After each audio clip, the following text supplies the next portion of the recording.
Welcome back, ladies and gentlemen, to another edition of Clarity from Chaos. Tonight we are extraordinarily pleased to welcome somebody that's just absolutely passionate about liberty, has traveled the globe as an internationally acclaimed DJ under the stage name of Freaky Flow. He has come to recognize that freedom works and control does not. A tribute to a George Orwell classic and simultaneously a nod to those who pursue liberty across the globe. Our author wrote a book, interestingly enough, called Ant Farm, which expresses these ideas in a creative narrative that anyone can easily understand, with an academic history focused on world religions to boot. He possesses an added cultural sensitivity which contributes to the universal impact of the philosophies that he holds so dear. It is no wonder that many are already calling his best-selling book, Ant Farm, a new classic. I am extremely pleased to welcome to the show Mr. Stephen Aaron Gray. Good evening, sir. Good evening to you. Thank you so much for having me on the show, and it's really an honor. Oh, no, the honor's all mine, Mr. Gray. The book is fabulous, and I think what it does is it allows your audience to easily start to understand a lot of the things that for whatever reason they don't understand that they're losing. All of their liberties, which are being quietly taken away from them. It's interesting because I don't think people are really paying attention, Stephen. I think you're right. A lot of people are not paying attention, and it's unfortunate. I think with time you are starting to see more people wake up a little bit, but it's not enough, and that's really part of the intention of my book, is to alert people to the fact that our liberties are being stripped from us, and it doesn't have to be that way. There's things that we can do to prevent that kind of thing, and it starts with awareness, and really that's the primary goal of my book. Ant Farm, is to sort of drive awareness to some of these things and show people how their liberties are being taken from them, but also to show people how free market solutions really could work better than state-run solutions that are all around us. You know, it's interesting because the primary foundation of my show is based on Ayn Rand's principles of purpose, reason, and self-esteem. And we talk a lot about those principles.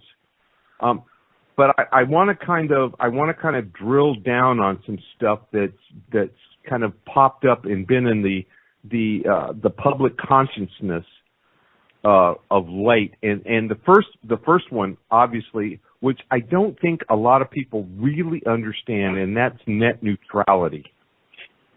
Yeah, absolutely. And I think you're right that a lot of people don't understand it. And I think part of the reason that a lot of people don't understand it is because it's a misleading term and really an inaccurate term. What everybody is calling net neutrality should not be called net neutrality, because what it is, and what it should be called really, even though it's a little more wordy, but it's not a lot more wordy, is just call it what it is, which is government control of internet pricing. That's fairly straightforward, fairly simple, and I think it paints a clear picture of what it is. Because that's what it is. It's the state coming in and telling internet service providers what they are allowed to charge and what they're not allowed to charge. And I know that the intention is to keep all pricing neutral, but net neutrality is a really bad term for it. I've been using this example. If the government came in and said to McDonald's, okay, McDonald's, whether somebody buys 1 Big Mac or 20 Big Macs, you have to charge them the same price. I doubt very much that we'd be calling that food neutrality, but that's sort of an exact comparison to what's happening or what's being proposed with internet. And so it's just all around. It's a bad term, and that's why people don't understand it. Well, it's interesting because somebody that's lived through the government take over various industries and then, back and forth and so on, I would say any intervention of the government in anything it's going to be a disaster. You can point your finger to the wonderful healthcare issues that they've brought upon us, just as a starting point. And if people are just tickled to death with the ACA, aka the Obamacare bit, just think what they're going to do to the internet. Yeah, you're absolutely right. And unfortunately, there's no way to tell because, first of all, when state intervenes in any kind of industry, it always starts off kind of small, and then it almost always expands. And the second thing about it is that you never know where it's going to lead. There's always unintended consequences that can't be predicted, and generally those unintended consequences are disastrous. Now, I do understand people wanting some kind of solutions to a problem. Right now it's not an ideal situation. Internet prices are high, and if internet service providers get their way, they'll be able to charge you and I a lot more money if we want to stream video, which could get really expensive for you and me and everybody else. But right. The problem there is that problem exists because of government intervention in the first place. People don't realize that. Exactly. And now they want... Now they want... I was just going to say, that exists because of the FCC and everything that's been going on in the cable industry and everything else. That's right. That's right. Yeah, you're absolutely right. Go ahead. Sorry. Go ahead. No, I was just going to say that's a perfect. Yeah. It's a perfect example of the government, screwing around with the free market because they want to control the free market, and instead of just letting the consumer drive where the free market needs to be, they want to. They want to play with it. They want to tweak it, and right. The obvious outcomes, like you just stated, are the unintended consequences, and they just booger everything up. It's true, and listen, the original problems are not caused by government. Even in the absence of government, there's going to be real world problems. Sure. And you're not going to be able to solve everything, fix everything, make everything absolutely perfect. And I understand people wanting to come in and try to fix these problems. The issue arises when the state tries to fix these problems. They're an unaccountable entity. You've got to pay for them or you go to jail. And so they can do anything they want, and they always make the problems worse. A good metaphor I like to use is, if you're walking outside in a field, you may notice a little hole in the ground that just got there. I don't know, maybe somebody was golfing and they knocked out a divot from the grass there. And right. You think, I'd like to fill that hole. The problem is that when government comes and tries to fill that hole, they do it by creating a bigger hole next to it to fill it with. And then they look at that bigger hole and they go, oh, look, that's a bigger hole. We've got to fill this one now. And then they dig a third hole that's even bigger. And they keep trying to fill the hole previously, and in the process, they keep digging bigger and bigger holes. And that doesn't happen in the free market. That only happens with the state.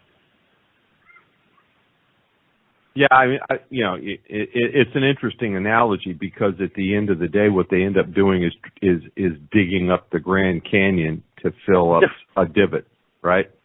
Right. And listen. Sometimes sometimes they're digging up the Grand Canyon to fill something only slightly smaller than the Grand Canyon, but it started originally as a divot. Yes.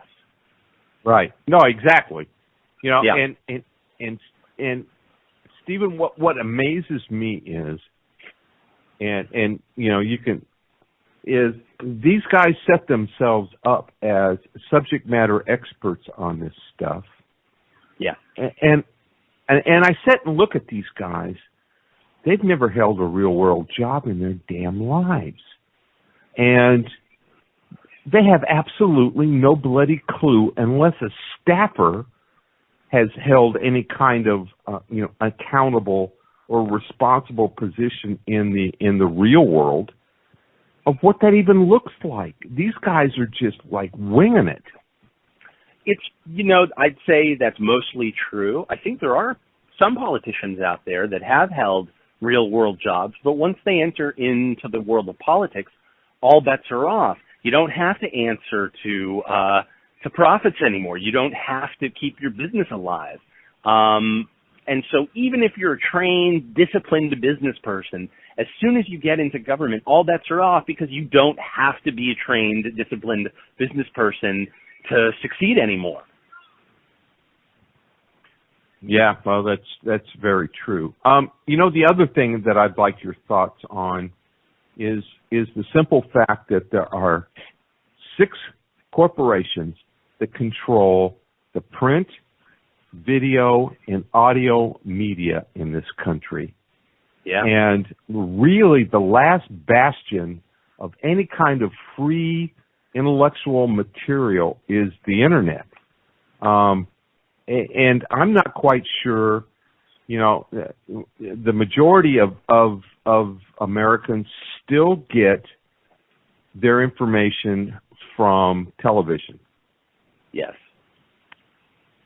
And it's just interesting to me because I think, and I'm absolutely convinced that most people don't understand that the country's entire agenda is controlled by 6 people. Right. Yeah. And again, this is not, people blame that on the free market. They say, oh, you have a free market. No. Look what you'll end up with. You'll end up with 6 corporations controlling everything because it's a dog-eat-dog world, and if there's no state regulation, this is what's happened. This is what will happen. And it's actually the complete opposite.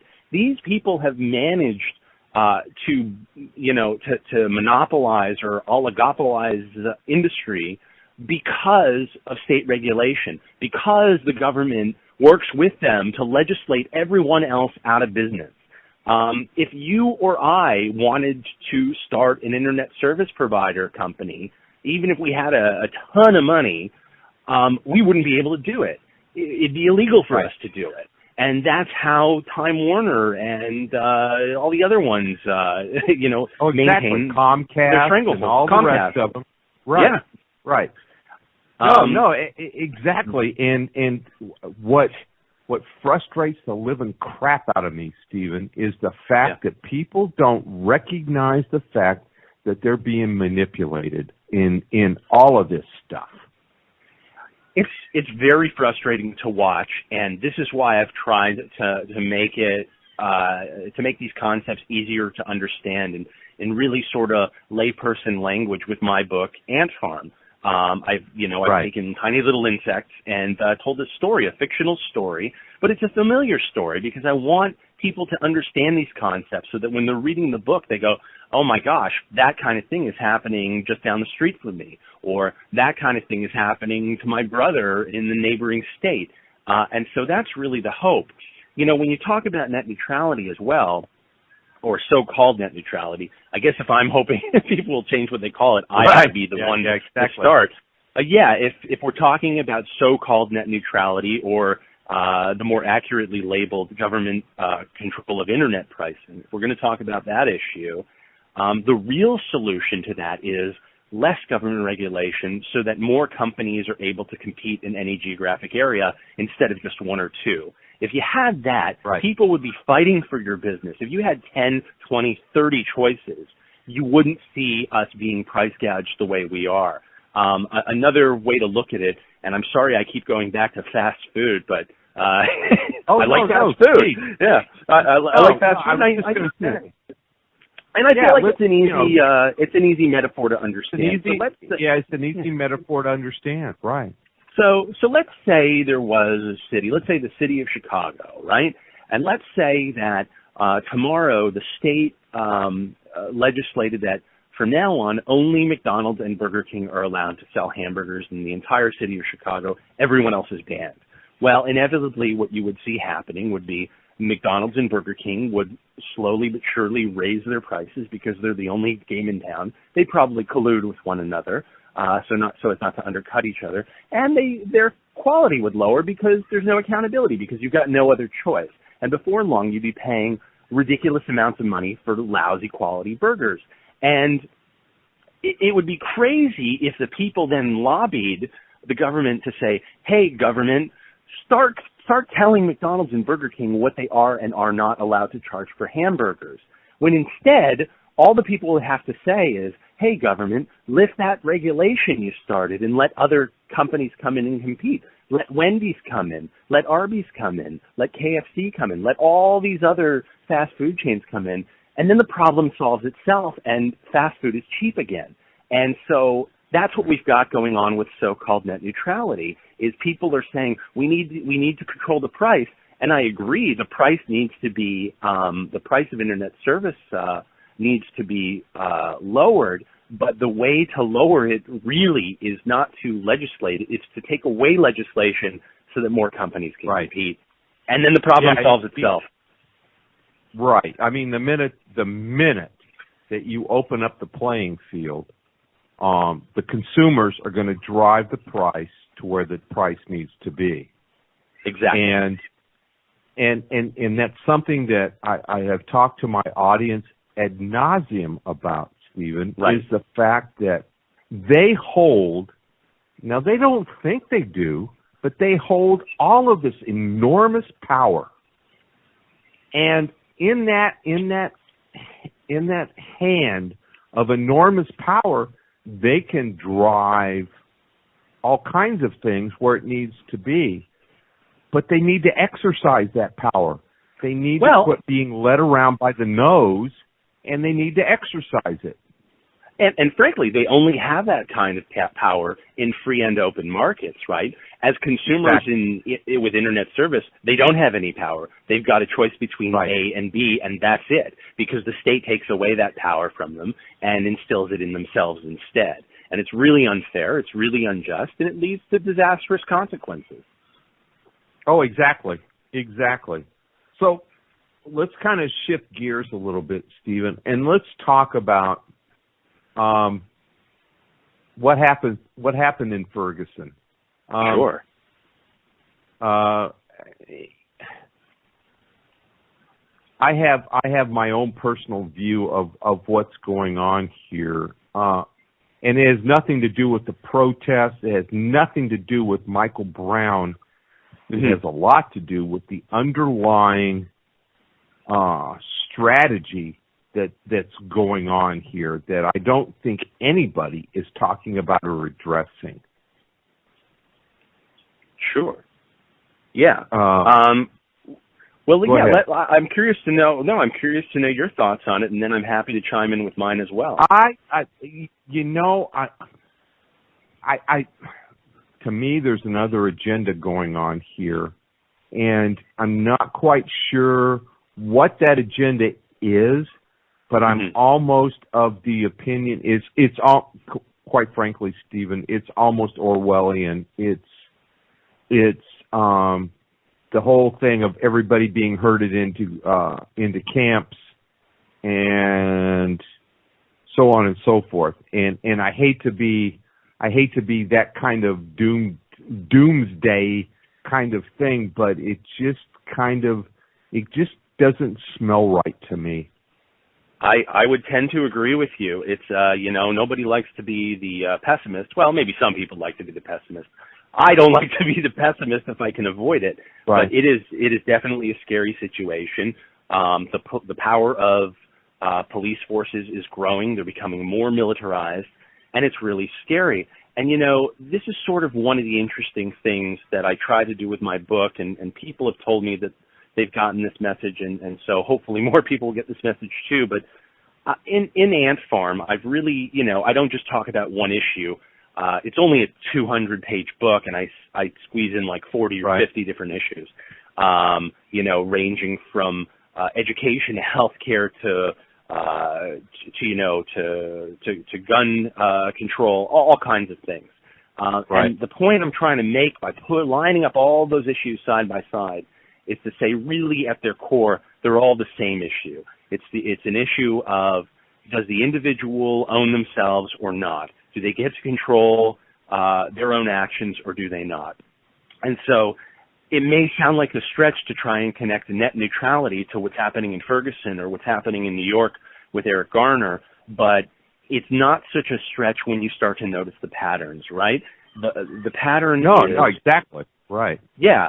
The pattern is that in the case of internet service, you have one or two companies that are allowed to provide you with service, and because of that, the prices stink and the service is terrible. And likewise, when it comes to security, or what we know today is police enforcement, you actually don't even have two choices. You've got one choice. You have to pay for it, where you go to jail. So now people, most people don't think of it like this because we're raised to think that certain institutions have to be run by the state. Things like fire, things like military, things like the judicial system and police.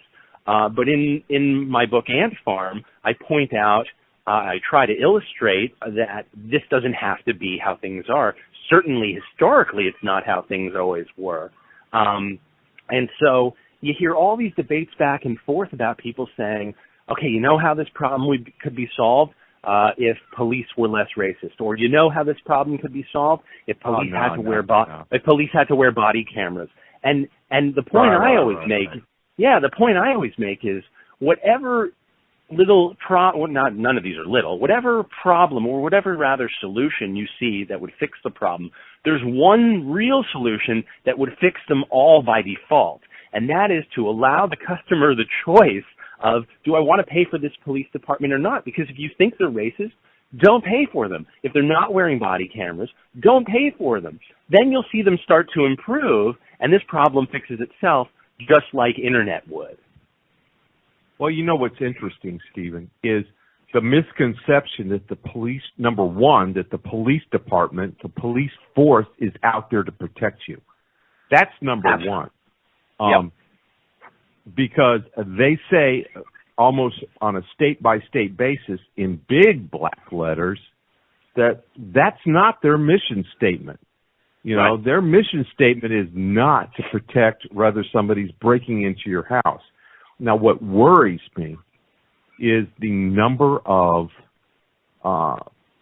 break-ins, and maybe that's not the term, break-ins, but the number of people's houses that have been entered by mistake. And when you have somebody, like, for example, me, that has a concealed carry permit, and somebody comes in my house unannounced, so on and so forth, and I pull the firearm out and I unload the magazine on them. And it doesn't matter whether it's a policeman or somebody trying there to do me harm. They've entered my dwelling unannounced and so on and so forth. And this is becoming a real problem.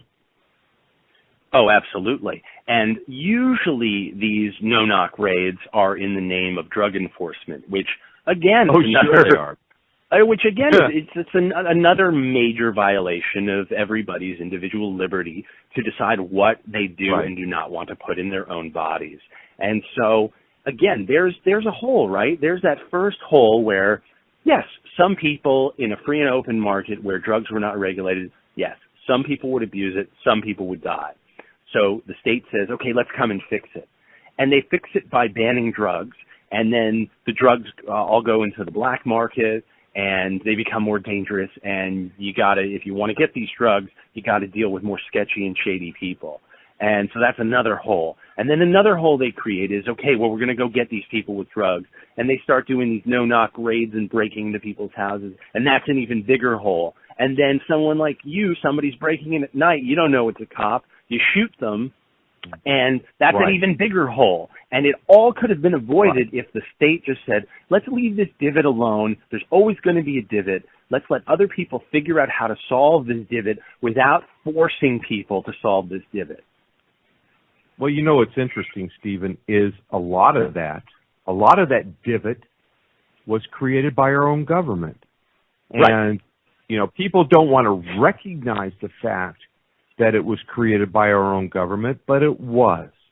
And the fact that our own government wants to set itself up as some kind of traffic cop over your preferences or my preferences, you know what? I have read the Constitution, and I don't remember anywhere in there that this says that the United States government gets to do that. You're right. And that's why I've really stopped paying any attention to the Constitution because it's become a useless document. I forget who said it, but there's a famous quote, and I'm totally going to botch it, and I apologize. So I'll paraphrase it. It's something to the effect of the Constitution has either licensed all the injustice we now see before us, or it's been powerless to stop it. And so what good is it? Maybe its original intentions were good, except for a few glaring, terrible things in it, like black people being worth 3/5 of white people. But forget.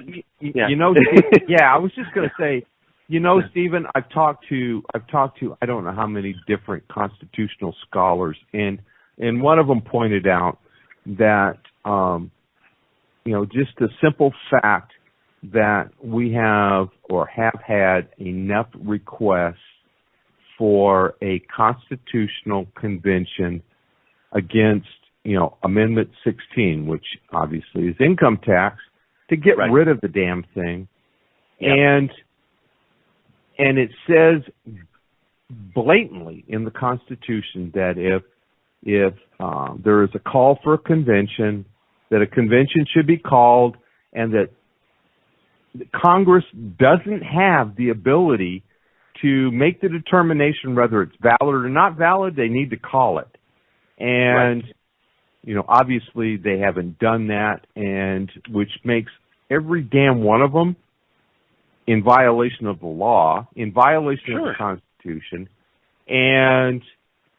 But obviously, none of the 535 individuals want the country to sit there and look at the Internal Revenue Service and Amendment 16 and go, we're getting rid of that because,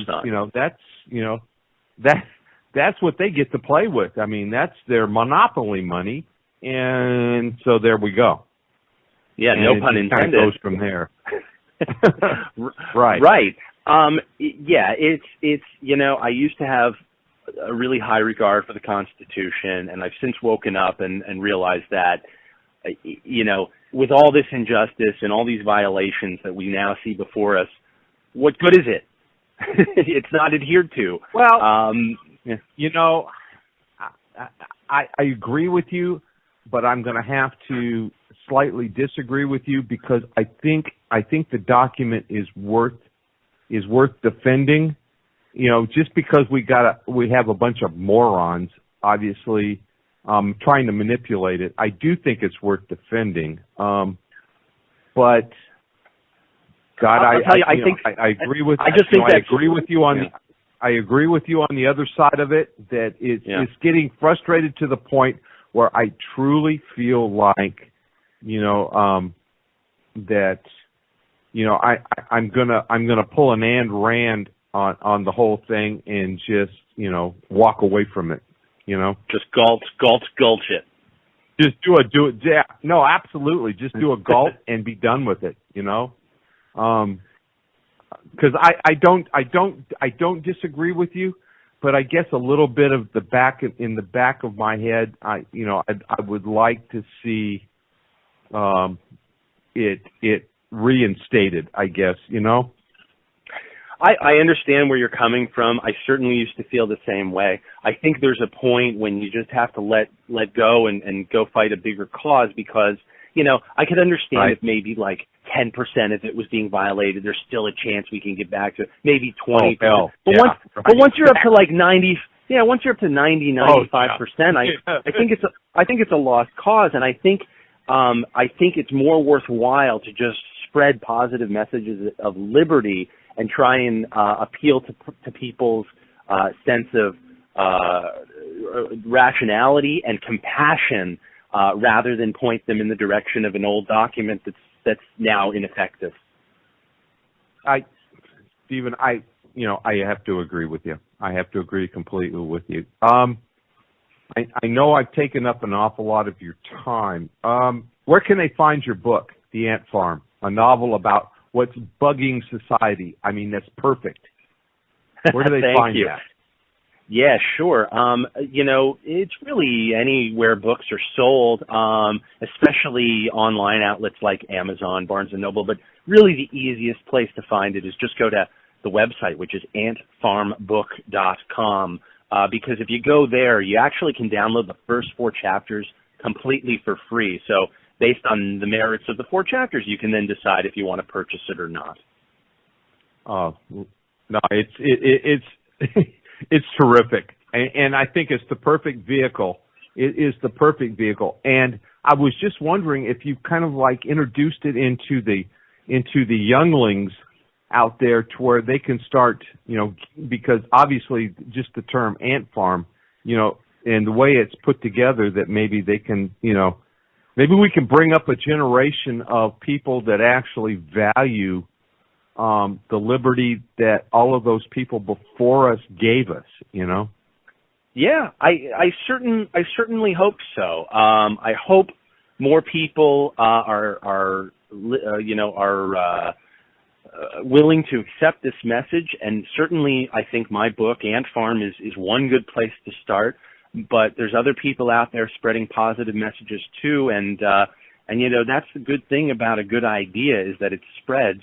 And other people will take this idea and turn it into something that I haven't even imagined, and I look forward to those ideas as well. Yeah, it's terrific.